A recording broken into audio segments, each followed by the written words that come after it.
Good morning, everyone, and welcome to your show, Good Morning Kuwait. This is your host, Abdulaziz Derwish. We are coming to you live this morning from the Ministry of Information studios here in downtown Kuwait. And as usual, we'll share with you a variety of segments with several reports. I hope you're enjoying and watching us through the KTV2 from now until 10 a.m. And before we start, I would like to greet our working crew and my co-host, Sarah. Good morning, Sarah. Good morning, Aziz, and good morning to you, dear viewers, and everyone who's watching us through KTV2. Welcome to a new episode of your morning program, Good Morning Kuwait. And today, as always, we have various segments and special guests that we are so pleased to have them with us this morning. So please keep watching us till the end of the program. Never go away.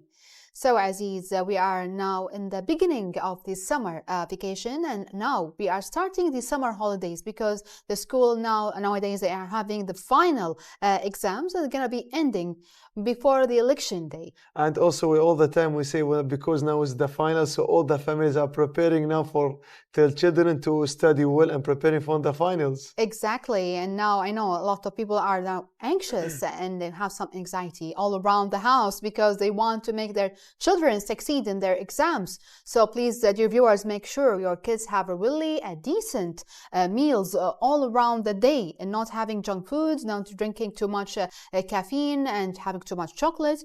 They must have some nuts, some protein, and some vegetable, and of course some fruits. In addition, also about the good atmosphere to study, and even everyone who's watching us through the KTV2, my recommendation for our students to arrange your time every day. You have to arrange your time for the subject you want to study. So choose the easiest one for you until the hardest one, because I know now the we call exam is upcoming. So you have a good chance to already study all the subjects he wants to study. Yeah, and that's really a wrong way to study. We have to revise it. They say this really revising between 4 a.m. till 6 a.m. The mind's going to be really perfectly working really well, isn't it? Between 4 a.m. till 6 a.m. It's really good time for revising, and you have to study very hard, and don't be anxious, don't be stressed. You're going to do really well. And even so, we wish all the best, and for everyone who's watching us through the KTV2, on behalf of me and all the working crew, we wish all the best for all the students to already working their hard for achieve the best, we call it grades as ever, 100%. Not 100%, really an impossible way to do that, but it's gonna be really a good in your exams, I'm pretty sure. So, dear viewers, how about to check the weather forecast for today and for the next days with our colleague, and they'll be right back to you. And now, dear viewers, with Kuna News, and the first headline, Kuwait's permanent representative at the United Nations, Ambassador Tariq Al-Banai, said that the 60th anniversary of Kuwait's membership at the UN is an important phase in the history of Kuwait diplomacy. Kuwait Petroleum Corporation and the International Shell Energy Company have signed a memo for exchanging know-how to expertise in the various divisions of the fossil fuel sector. Kuwait and Saudi Arabian national carriers agreed to code share on the international routes, further expanding a long-standing agreement signed between the two airlines. Just as the busy summer travel season gets underway, the deal aims to strengthen the already vibrant relations between the two airlines, Kuwait Airways CEO said in the statement, pointing out that the Kuwaiti national carriers operate 6 daily flights to the kingdom as part of its itinerary. The 7th relief aid plane filled with 10 tons relief aid departed Kuwait on its way to Sudan. The Kuwait Red Crescent Society, KRCS, announced. This is our news for today, dear viewers. Let's go to this tiny break, then we'll continue again.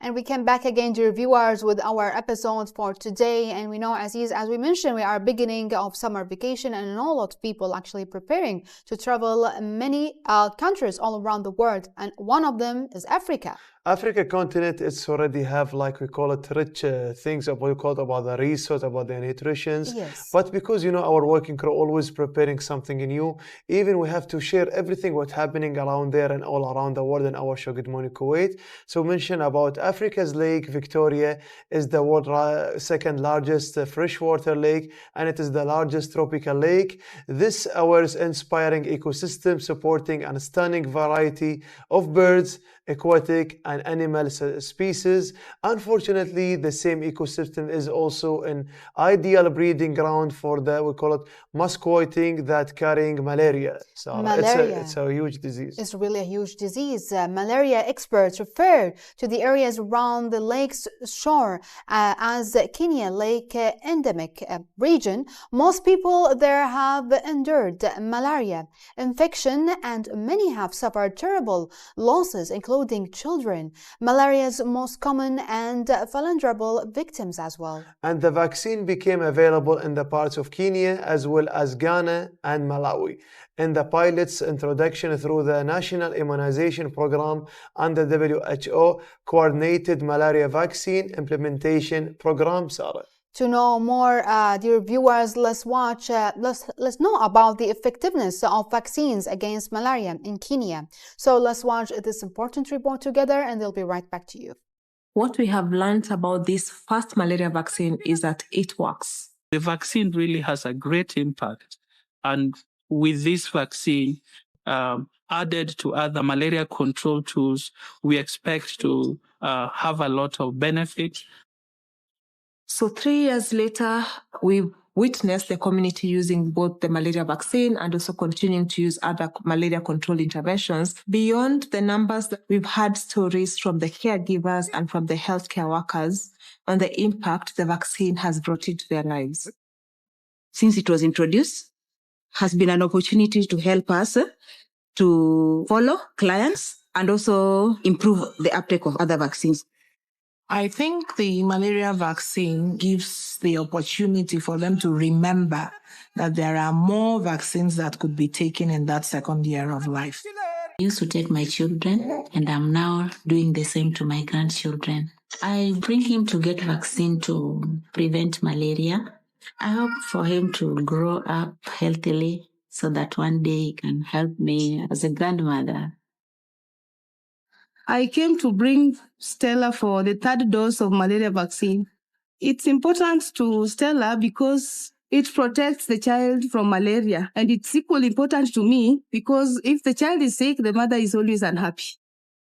We are back to our show again. Good morning, Kuwait. You see already a glimpse of our first interview segment. We can say Kuwait enjoys a distinguished relation between the Latin America, and Mexico is one of these countries that has already distinguished historical relations since 1975. Both countries have already the aspect of cooperation and even the joint action at the various levels and the desire to achieve a promising future of the prosperity and even also the security. We are glad to have with us today His Excellency Miguel Angel Ecerdo. He's the ambassador of Mexico to the state of Kuwait. Hello, Your Excellency, and buenos dias. Buenos dias, Abdulaziz. Thank you. Thank you so much for the invitation. You're most welcome, and thank you so much for joining us today in our show, Good Morning Kuwait. We can say that state of Kuwait and Mexico have a unique relationship from the past and the present and even in the future. How can you want to share with us about the extent of this relationship and the cooperation between the two friendly countries, Your Excellency? Thank you so much for the question, Aziz. Well, as you mentioned, Mexico and Kuwait established its diplomatic relationship back in 1975. That means that this year we are going to celebrate 47 years of very good political friendship and relationship. Exactly, it was July 26, if I don't remember, but is the anniversary of our bilateral relationship. And since then, for the last 47 years, we have had a very good bilateral relationship, very good friendship. And with the years, we have increasing this political dialogue yes. and liaison. Back in 2011, Kuwait decided to upgrade its relationship with Mexico, establishing an embassy in our country, and Mexico established its embassy here in 2012. Nice. That has allowed us to increase our levels of cooperation and political dialogue, and I am very pleased that we have been working really hard, us here in Kuwait, and my colleague, Kuwaiti ambassador in Mexico, Salah Al-Haddad, to make it possible to make many things be a reality and to crystallize this bilateral relationship in tangible things. That's why we always say, like, we already appreciate the bilateral diplomatic relationship between the two friendly countries. You already mentioned in the beginning of our interview, the diplomatic relationship started from 1975, from that time and to today, like approximately 50 years of diplomatic relationship between the two friendly countries. It takes me to another aspect, our guest, Your Excellency. We'll talk about how do you see the state of Kuwait role we call it in the topic of peace, we can say, and even the conflict of resolution. What do you want to say in this kind of topics? Well, Kuwait has a really important role in the field of peace and security internationally. By the way, congratulations for the 60th anniversary of Kuwait becoming a member of the United Nations Organization. You're most welcome. May 14, 1963. Yeah. Well, that gives you an idea of this important role. In the past days, Sheikh Salem Al Abdullah Al Sabah, Foreign Minister for Kuwait, paid a visit to Canada and the United States. And when he was there, he had the chance to meet also with Antonio Guterres, Secretary General of the United Nations, who commented on the important role that Kuwait has played in many crises worldwide. I would just like to mention a few. The important role Kuwait played in the effort for helping refugees worldwide. If I don't remember bad, Kuwait has provided more than $500 million in recent years for this effort to the United Nations. The important humanitarian support Kuwait provided in many crises recently in Sudan, in Ukraine, in Yemen, in Syria.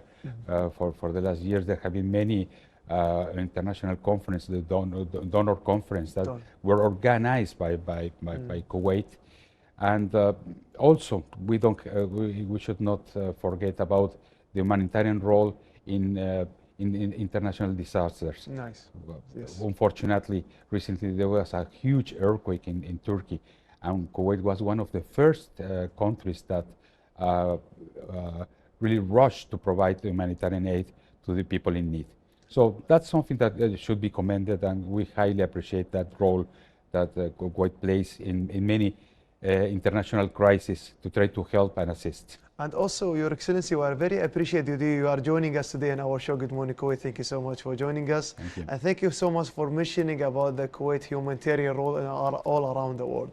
Now we'll talk more, because we already spoke about the state of Kuwait, let's talk more about the two friendly countries, the agreements, memorandum, what's happening between the two friendly countries and comes for a diplomatic relation. What do you want to say in this kind of topic, Your Excellency? Well, there has been many things happening in the recent years between Kuwait and Mexico.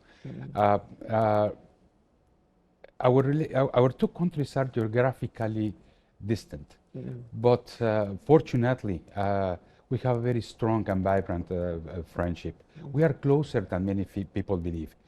Culturally speaking, Kuwaiti and Mexican societies are very much alike. Nice. We are a very family-oriented for the mutual society. culture, yeah. Yes, and we share many things that people never realize, no? So that's why when Kuwaiti people have the chance to travel to Mexico, they feel at home. That's something that like feel that they are in their homes with their families. Exactly. Familia, we can say. And also it helps a lot that Mexican people are really friendly, and when they have the chance to meet Kuwaitis, they like to invite them to home and to establish a good friendship. Nice. In the bilateral field, we have a very strong political relationship. Okay. In the recent years, we have established a robust legal framework. Okay. I would say that we have around 25 agreements and MOUs that were signed between the two countries. Now what we have to do is to put all these agreements and memoranda to work. Nice. Now we have so like from the desk to be executive. Exactly. No, that's the challenge now.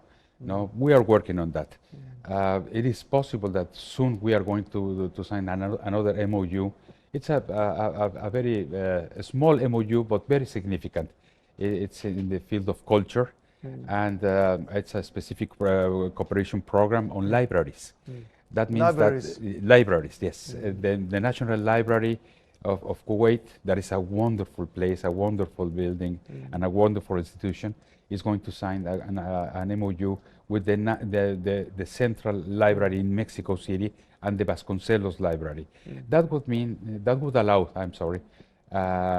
technicians in this field to work together and to find better ways to improve their work.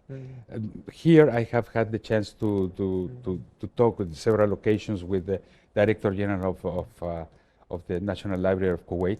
Even 4 years ago, we gave a very important donation of 1,000 books in Spanish in different issues, but of Mexican culture, Yes. for the benefit of the general public here in And there is something else, Your Excellency. You mentioned about, we call it the culture exchange. Because when we say, well, like the agreement between the Kuwait National Library with also our friends from Mexico, when we do like a cooperation between the books, because books represent the history and the culture. That's correct. This is how we talk about the culture exchange. What about the trade exchange, the economy investments? I know like the two friendly countries have like, they are interested to work now in the, we call it the economic investment for the commercial between the two countries. What do you want to say in this topic, Your Excellency? I am pleased also to mention that we have been improving. In recent years, we have been working really hard to make possible that more Mexican products could be found here in the local market. If you go to any supermarket here, I will not say the names, but if you go to any co-op, in general, yes. In general speaking, you could find, for example, Mexican avocados. Yeah. That was a real challenge to make it possible. Mexican avocados are the best in the world. Yes. Mexico is one of the top. I am a big fan of avocados, by the way. Yes, Mexico is one of the top producers on avocados. But we also can find in the local market Mexican berries and a lot of Mexican, another kind of Mexican products. That's something that we have been working really hard in the recent years. In the field of investment, I cannot mention specific information, but I am pleased to mention that Kuwait Investment Authority has established some important investments in my country in the field of energy, for example. And we are still working on that field, and there are going to be soon, very soon, in 2 weeks more or less, more discussions between authorities of both countries regarding this field of investment. Nice. So when we mentioned at the beginning, Your Excellency, it's like we say, like now there is too many, like from like we say like food and ingredients from Mexico to state of Kuwait, especially when we include about the fruits and the vegetables. This when we talk about food, let's talk about something else. I know like now the demand for traveling to Mexico from Kuwait, it's high now, especially in the summer season. And I know like the Mexico have too many like touristic destination. There is touristic places we call the touristic attraction. I know people eager to go to Mexico. Even me, if I want to plan to go there, I will take maybe more like 20 days to visit all Mexico. So what do you want to say about the touristic destination in Mexico City? Thank you for this question. It's really interesting. But let me tell you something. You would need more than 20 years to visit all Mexico. Yeah. Mexico is a little bit big. It's a huge country. It's a big country. Yeah. Fortunately, we are blessed with many wonderful places. Mexico, in the field of tourism, is one of the most important ones in the world. We are receiving around 45 million international visitors each year. That means that we are ranking around between number 6 or 7. Internationally. Yes. We are competing with our friends in Turkey, but also Turkey it receives a lot of international visitors, and we are more or less in the same level. Generally speaking, I would say that Kuwaitis love Mexico. Many people at the beginning, when they think about Mexico, oh, it's too far away, and this and that. It's far, but it's very close to our heart. But also the United States is far. If you travel to the US, in 2 hours by plane, you could be in Mexico also. We have to think about that. It's not that far. Fortunately, with the new means of communication, traveling is very easy and fast. Very easy, yes. And if you have the chance to travel to Mexico, you will be surprised to find a country with a lot of cultural heritage places, wonderful beach resorts, nice food, wonderful food. I see already we mentioned the food. I am a big fan of tacos. Okay. Tacos is one of my favorites. Yes. So I know like Mexico, it's like one of the places, even the Mexico cuisine, now it's coming to the GCC. So instead of tacos, what about the others? Well, there are many dishes. There are many, many dishes. We have one dish that is very important. It's one of the most tastier one, I would say. We call it mole. Mole. If you like, for example, Indian food, Yes. you have curry. Yes. Well, mole is the Yes, yeah. Mexican curry. No, it's just to give you an example, and it's all these dishes we have from many places. Mexico has been a country that has been open for many years. For more than 300 years, we have a very important international trade routes between Mexico and the Philippines, India, with the now of China. We are talking about the colonial time, the time when the Spanish were the dominant in Mexico, and they established these commercial routes from India, Philippines to Mexico. Those trade continue from Mexico to Spain. Nice. In 200, 300 years ago. That's why Mexico has a lot of international influence in its culture, and food is one of the most important one. Also, Arab influence has been important in Mexico since 150 years ago. A very important Lebanese community decided to establish in Mexico. Yes. We have around a community of around 1 million Lebanese living in Mexico. So it's like and mixing, they brought also yeah, their culture and food. And that's why we have also a lot of Mexican dishes that have Arab heritage. Arab heritage, Arab flavors, Arab spices, and even also our working group prepared some of like some food pictures, especially when you say the famous avocados Mexican. So when if I want, like now I know more about the Mexican food and the touristic destination, how about the issues to obtaining the visa to travel to Mexico? Well, in this case, there are some requirements, of course, but any Kuwaiti who has an American visa or a valid Schengen visa, that's all they need with a valid passport to travel to Mexico. It's very easy. It's very, very easy. Very easy. If somebody has no US or Schengen visa, they can come to us at the embassy, and we will be more than glad to explain them the process. It's not that difficult. In 3-4 days, the visas would be ready. Thank you so much. I know, like, because Mexico, like, always specialized for the hospitality, and also, like, you're feeling like you are at home. Thank you so much for sharing this information. Let's talk about the Mexican community in the state of Kuwait. I know, like, there's, like, we call the Mexican society in the state of Kuwait. So what about the services the embassy providing for the Mexican community in the state of Kuwait? We have a very small Mexican community living here in Kuwait, but a really vibrant one. I would divide this Mexican community here in Kuwait in two sectors. On one side, there are a lot of Mexican ladies that are married with Kuwaitis, so they are very well integrated to the Kuwaiti society. And on the other side, there are a lot of engineers and technicians who are working in the oil and gas sector. Nice. So we have a very interesting community that has been well integrated to the Kuwaiti society, and we are very proud of this small but vibrant community. At the embassy, we are always available to provide services to this community. Normally, the services like providing passports and that's the main, and birth registration of Mexicans that are born here in Kuwait. We have a few, but we have also, and that's one of the most beautiful things we can do at the embassy. Amazing, amazing. We can say all the times, our guests, Your Excellency, that good times run very fast. Yes. We didn't fill the time. Thank you so much for joining us, but you're sure you have to remain your seat. We'll sit again because we have another segment with my colleague. Mucho gracias. Thank you so much, Aziz. I really appreciate this opportunity, and I also would like to say hello to all the people, invite to all the people to travel to Mexico.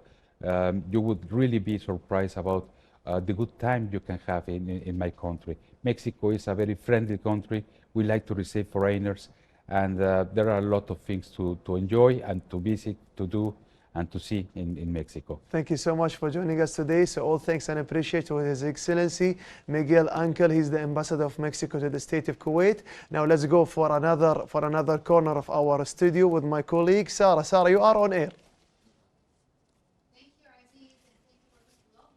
With His Excellency, the Ambassador of Mexico to the State of Kuwait. And now, dear viewers, let's move on to an external segment with our colleague, Major Sarah Jamil. She's a General Department of Public Relations and Media Security to provide us with the latest traffic and security news in Kuwait. So hello and good morning, Captain Sarah. Major Sarah. Good morning to you, Sarah, and to Aziz. It's okay, Sarah. Good morning to you and to Aziz and to all my colleagues at the studio, and welcome to the Ministry of Interior segment. Well, good morning to you. Major Sarah, would like to know the latest traffic conditions in the streets of Kuwait right now. Yes, Sarah. The traffic movement is looking fairly good in the most parts. There is a traffic congestion in Rai area. Also, there is on Maghreb toward Kuwait City. We can also see through the operation room cameras that there is traffic congestion with high density on Isa bin Salman between Ibn al-Gar and Dasma toward Kuwait City. As I told you, also Rai, Al-Maghreb, all these roads are facing traffic congestions, but no major accidents registered yet. There are some minor accidents in some residential areas, but they are not blocking the roads. Once again, we want to remind the viewers that following the traffic rules will reduce traffic accidents that cause traffic congestions. And in case of minor accidents, kindly move your vehicle to the right side of the road and wait for police patrol. And in case of reconciliation, that means one of the parties admitted that he's the guilty, so he can head directly to the police station on the right hand of the driver, but don't block the roads. Always leave enough space between your vehicle and other vehicles. Pay full attention to the road, and we prefer to use the Maps application to find less crowded routes. And still, as I mention every time, Arabian Gulf Road is smoother all the time, better than the other major roads. That's amazing, Major Sarah. So what about the latest and the most important security news as well? Yes, Sarah, move on security news, and His Excellency First Deputy Prime Minister, Minister of Interior and Acting Minister of Defense, Sheikh Talal Khalid Al-Sabah, supervised a number of recent seizures, including 152 kilos of hashish, 1 million Lyrica tablets, 150,000 Captagon tablets, 8 kilograms of marijuana, 2 kilograms of shabu, 5 unlicensed gun and live ammunition. Also, Sarah, regarding to a video clip circulating on some social media networking sites, which includes a person who promotes narcotic substances in Khaitan area. The policemen moved to the site and seized the person and found with him in possession some suspected narcotics substances, and he was seized with the items and referred to the authorities, the competent authorities, to take legal action against him. That's amazing, Major Sarah. And because we are now at the end of the school year, and we know a lot of kids now, they are having their final exams, they are crossing the streets, as you know, Major Sarah. So do you have any last advice for them? Yes, Sarah, as you know now, the weather is hot and many people, we can see them in weekend and also weekdays going to the beach. So we want to remind the viewers to take care and check if these beaches, they can use them or not. I mean, they have to swim at designated beaches. Don't go to the beaches that have signs and not swimming here, because these beaches are dangerous. Wear the life jacket all the time, even if you know how to swim. Even if you have good abilities of swimming, it's better to wear the life jacket, drink too much fluids, and use the sunscreen all the time, use umbrella, avoid the midday, sun, because it's intense, and also keep an eye on your kids. Don't leave them alone, and don't forget to put a life jacket on them while swimming, and swim with them, of course. And please tell one of your friends that when you are going and when you are coming back, and we prefer if they swim in a group. That's all for today. Thanks for watching, and back to studio. Thanks, big thanks and appreciation to our dear guest, Major Sarah Jamil, General Department of Public Relations and Media Security. Let's get back to my colleague Aziz to have another report. We are back to our show again. Good morning, Kuwait. Special thanks to my co-host Sarah and the Captain Sarah Jamil for already shedding the light more about what's happening about the traffic condition and media security in the state of Kuwait. Let's go to this another report. So American Society of Safety Professionals Kuwait chapter launched its already 11th Health Safety, Security, Environment and even the Loss Prevention Professional Department Conference and Exhibition. So Good Morning Kuwait program camera was present in this event. Let's watch this following report, then we'll be right back again. Well, good morning. I'm Larry Wilson. I'm the author and founder of Safe Start, and I'm here today at the Regency Hotel for the American Society of Safety Professionals 11th Annual Conference here in Kuwait City. This is the second time I've been here. Unfortunately, the last time was just before COVID. I finished the conference, went for 1 day in Egypt, got to see the pyramids, flew back to Canada, and then the whole world shut down. So very happy to be back here again, joining my friends and fellow colleagues in the safety profession, trying to share some new ideas, some new perspectives, and give people whatever we can in terms of advanced ideas to help move the profession forward, preventing serious injuries, and hopefully saving lives out there in the workplace, as well as at home and on the road. I'm looking forward to the conference. It was great last time, and hopefully be great again this time as well. One of the reasons I'm here is that during COVID, we got to produce a new series that will deliver our technology, the critical error reduction techniques, on a smartphone. And I think, although it's been almost 30 years, that we finally have a solution for small companies and contractors where it's very difficult to get these people into a classroom, if they even have a classroom at their own company. And as most of you know, it's typically the contractors that suffer the most in terms of the serious injuries and workplace fatalities. So very excited to be showcasing that here, along with some of the other vendors who have more, if you will, traditional hardware, personal protective equipment, fall arrest harnesses, gloves, work boots, things like that. This is some methodology to help people deal with human factors such as rushing, frustration, fatigue, complacency, and the critical errors that they can cause. Eyes not on task, mind not on task, moving into or being in the line of fire, or somehow losing their balance, traction, or grip. Good morning. My name is Abdulaziz Al-Duaij. I'm a Deputy CEO of KNPC, Kuwait National Petroleum Company. We are very glad to participate in this great conference. Thanks to American Society of Safety Professionals in organizing this great conference. We are hoping to participate in this conference and also to get a great value. We are participating with over 50 engineers from KNPC, and also we are involved in the certified training courses that's been provided part of this conference, which is really quite magnificent idea where we can improve and get value right away in safety. As we all know, safety is very essential for us in KMPC.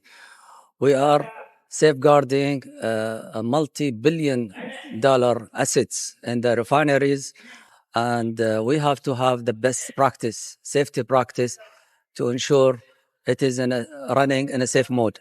In addition to that, we have also to safeguard the lives of our people and the neighborhood of our facilities. These are challenges. In addition to that, especially the conference theme is talking about environmental sustainability. So we are gathered here in the inaugural ceremony for the ASSP and PDC 11th conference in Kuwait. This conference is happening every 2 years, and it is endorsed primarily by KBC and its subsidiaries. As part of KOC employee, we are here playing a huge role in this a mega show to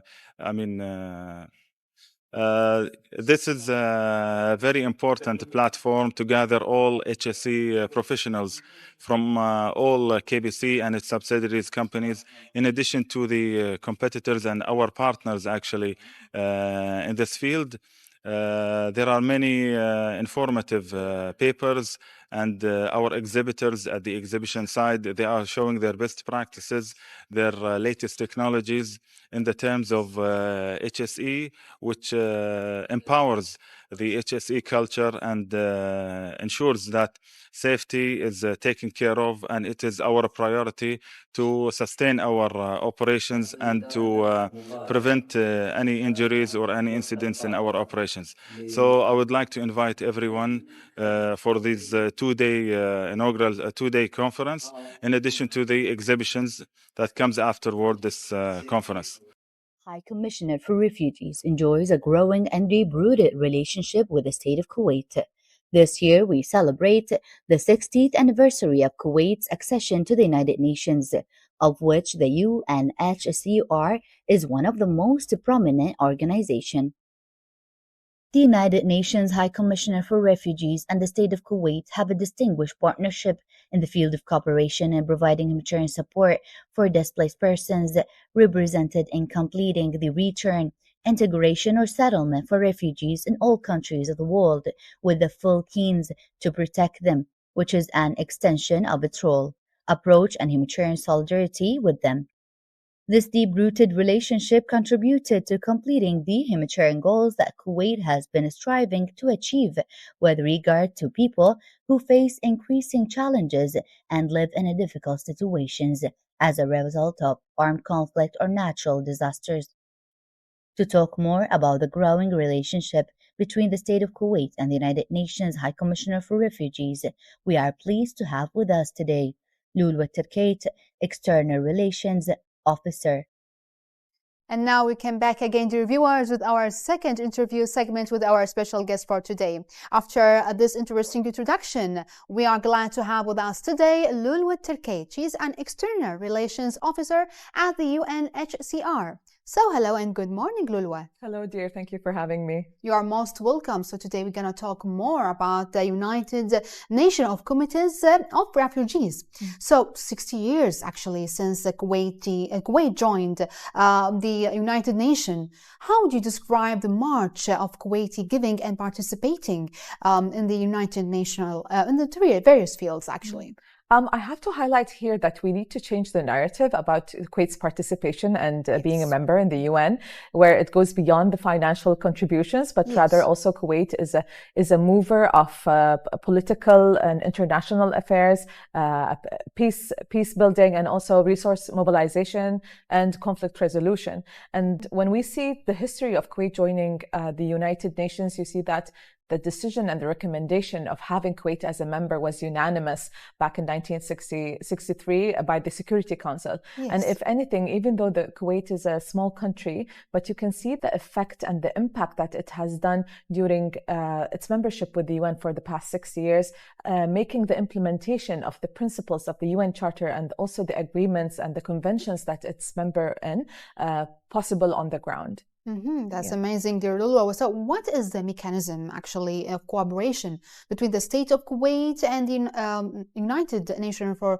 Commissioner for Refugees? I mean, UNHCR, especially the office in Kuwait, we've been, the partnership with Kuwait is based on a country agreement. Yes. We've been on the ground, we've been a partner with Kuwait for the past 32 years, and we're very proud of that. UNHCR sees Kuwait as a strategic partner in humanitarian action and an exemplary peace-building country that we are very proud to be in a strategic partnership with.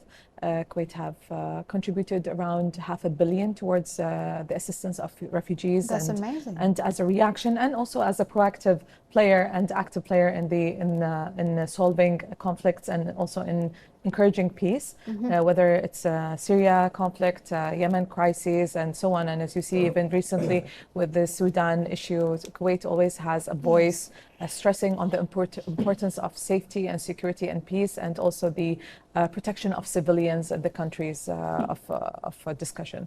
Yes, and we're going to talk more about how actually Kuwait is really a pioneer in the humanitarian work, especially for refugees, as you mentioned, to many countries, actually Kuwait helping them. So how long have you been actually in the UN, dear Lulu? I've been in the UN for the past 7 years, and I have to say that it's a very different field to work in, especially in a humanitarian action. UNHCR is basically focuses on the protection of rights of refugees and basically having them have the access to basic rights and to protecting them.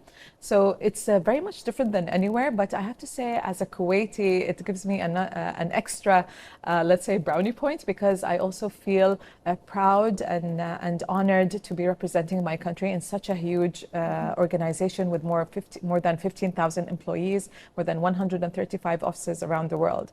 And being a humanitarian worker is a lot different than in development, because action is usually urgent, and we deal with emergencies, you deal with needs on the ground, and there's a lot of fundraising and advocacy and awareness to it. So I have to say that it's been a very interesting journey for me with UNHCR. Well, I have to admit that we are so proud of you, as well. You are presenting Kuwaiti names outside Kuwait. So how many members, actually, how many Kuwaiti members are there? I don't think there is much when it comes to UNHCR, but it is sparking interest within the Kuwaiti youth. We do see a lot of volunteers, we do see a lot of interns and trainees, and also interest of employment in the UN. And this is great, coming from the the Center of International Humanitarian Work, which is Kuwait. So it makes a lot of sense to have more Kuwaitis within the UN system. It makes, and I know that they can be an added value to the UN system, because we come from a very wise and a very experienced country with international policies. So I can't wait to see maybe the first UN Director General or the first UN representative, and so on and so forth. And I do see this happening maybe in the future. Inshallah, in the near future, dear Lulwa. So we've talked about the role of Kuwaiti in helping the refugees all around the world. So we'd like to know your assessment of Kuwait's role in, let's say, providing or promoting or preserving the security and peace all around the world, especially about the, let's say, the circumstances we can see all around the world right now. Yeah, I mean, the number of refugees have hit a new historic number, over 100 million persons of concern. And I have to say that day by day, we do see that it's causing a lot of strain on other countries and also on nations to present help. But Kuwait never stopped helping each and every situation that happens. We have seen Kuwait during the Syrian conflict for the past 12 years, organized many donor conferences, follow-up strategies, and also when it comes to Yemen and the conversations and the conference that happened for 3 months in Kuwait, there is always a big role that Kuwait wears, a big hat that Kuwait plays when it comes to humanitarian action. Yes. And the thing also that adds to value to the contributions that come to Kuwait is that they are welcomed by everybody, because Kuwait is known for its peace-building activities and for its wise decisions when it comes to participation in different conferences, and also when it comes to policies and humanitarian action on the ground. Yes. So we see the active role role of Kuwait, even when it comes to the local aspect of it. You see the charities are very active, the individuals are very interested in humanitarian giving, and when you go back to even the beginnings of establishing the state of Kuwait, you will see proofs of humanitarian and charity work on the ground. Yes. So it makes us very proud and makes our work actually easier because of the open door policy that we have with the government here, and because we do see the interest in making a difference in global issues. Yes, that's amazing and really great point that you say that we are so proud to be such a part in such a really great nation as Kuwait is always being the first line of helping others, no matter what's the circumstances, no matter what country it is. Always Kuwait in the first place of helping others. That's why we are so proud of being Kuwaiti. So, dear Lulwa, how can you see the UN fund their operation with the huge numbers of persons of concern? When UNHCR first founded, it was supposed to be just for 3 years, back after World War II. Yes. But then the humanitarian crisis has continued, and also the financial need continued to grow. So when back after World War II, we needed maybe $300,000 at that time. Yes. Now our budget is more than 10 billion to help more than 100 million refugees and persons of concern. And although many entities would be proud and happy to open new branches in new countries, I think UNHCR does feel sad or a bit of a heartache, because when we open new offices, it means that there's more humanitarian needs and there are more crises happening. So it just causes a lot of strain on all of us, and we just hope that there would be peace down we see the light down the tunnel sometime soon. And the funding usually comes voluntarily from countries, governments, from nations, from people, private sector, and also charities. And most of our action on the ground or in the field is more than 70% done with partners, local partners on the ground. Amazing. So UN agencies don't work on their own, but rather work collaboratively with local NGOs and charities to make things happen. It's really great. You have too many supporters actually, isn't it? And if I may add also that in Kuwait, we do feel the government's encouragement to charities, NGOs, and also to public entities to have collaborations and to do partnerships, to have partnerships with the UN agencies. We're very proud to have different partnerships and contributions from Kuwaiti charities like Nouri, like Tanmiya, and others. And also we are proud of being a partner with Beit Zakat, and in addition to Kuwait Fund for Arab Economic Development, and recently with the Arab Fund for economic and social development. So our work relies hugely on our partnerships and on collaborations with other entities. That's amazing, dear Lulwa. So I'm pretty sure you have a lot of future agenda as well, the UN. So could you please share some of with us? Our humanitarian agenda basically is to find solutions for refugees around the world and for internally displaced people, and to protect their rights. Of course, our higher goal is basically to have all these conflicts ending, and to have some solutions for climate change, which are also causing people to move forcibly from one place to another. So I just hope that countries, governments, nations, private sector partners, NGOs and charities continue to believe in our cause and continue supporting UNHCR and other UN agencies when it comes to humanitarian and development, but also for countries to work together on political solutions to end basically humanitarian crises around the world. Inshallah, and your near future for sure, and may Allah protect all the nations, and we have some peace all around the world, and no more refugees as well, inshallah, in the near future with your efforts. And big thanks and appreciation to you and for the UN members. Thank you so much for being here. Thank you so much for having me. Big thanks and appreciation to our dear guest, Lulwa Terkait. She's an External Relations Officer at the UNHCR. Don't go away, dear viewers. Let's have this tiny little break and then we'll move on. We reached the end of our episode for today, dear viewers. Hope you enjoyed our episode. See you tomorrow. Have a good day. Have a lively day. Bye-bye.